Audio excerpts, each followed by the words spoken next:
Un immense drapeau israélien projeté sur un immeuble d'Hargeisa. Le message est symbolique quelques heures seulement après la reconnaissance par Israël de cette république autoproclamée. Et tout s'est joué au téléphone vendredi dans le bureau de Benjamin Netanyahou.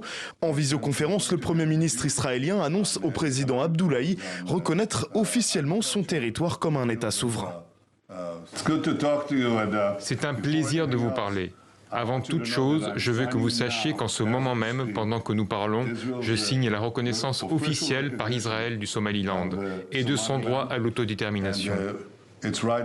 Notre amitié est fondamentale et historique. Je suis donc très heureux et je suis très fier de ce jour. Israël devient le premier État au monde à reconnaître le Somaliland, un acte inédit et effectué visiblement sans l'aval des États-Unis. Donald Trump n'a d'ailleurs pas tardé à réagir dans les colonnes du New York Post. Trump dit qu'il n'est pas prêt à reconnaître l'indépendance du Somaliland, contrairement à son ami Netanyahou. Une reconnaissance qui suscite la colère dans les rues de Mogadiscio en Somalie.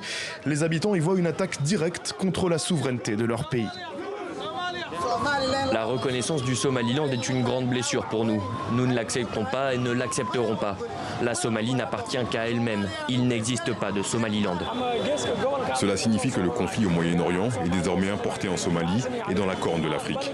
Et c'est quelque chose que nous ne pouvons tolérer. Car la situation régionale est très tendue. D'un côté, la Somalie, minée par l'insurrection islamiste des Chebab et les conflits politiques. De l'autre, le Somaliland, relativement stable, autoproclamé indépendant en 1991.